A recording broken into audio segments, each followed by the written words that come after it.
আপনারা দেখলেন যে গত জুলাই হঠাৎ করে মধুসূদন হোর কলেজে তালা এবং নোটিশ দেওয়া হলো কলেজ বন্ধ।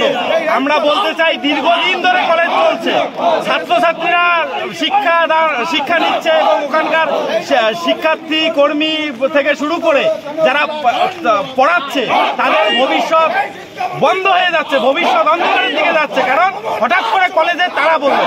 আমরা এসএফআই ডিআইএফআই বলতে চাই ছাত্রছাত্রীদের সাথে কলেজ বন্ধ করা যাবে না।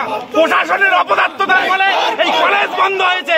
আমরা বলছি এই অপদার্থ প্রশাসনকে আমরা দাবি রাখছি, যদি কলেজ চালু না করে এই অপদার্থ প্রশাসনকে আমরা আন্দোলনের মধ্য দিয়ে এই অপদার্থ প্রশাসনকে আমরা গতিচ্যুত করব। এই আমাদের এসএফআই ডিআইএফের আন্দোলন আজকে চলছে। আগামী দিনে আরো বৃহত্তর আন্দোলন শুরু হবে এই কলেজ চালুর দাবিতে। এই কলেজ চালুর দাবিতে আমাদের এই এসএফআই ডিআইএফের আজকের এই কর্মসূচি, এই পথ অবরোধ কর্মসূচির মধ্য দিয়ে আমরা প্রশাসনকে জানান দিতে চাই অবিলম্বে কলেজ চালু করতে হবে। কারণ ছাত্রছাত্রী থেকে শুরু করে যারা শিক্ষক আছে, যারা কলেজের স্টাফ আছে, তাদের ভবিষ্যৎ অন্ধকারের দিকে যাচ্ছে। আমরা বলছি প্রশাসন এটা করতে পারে না।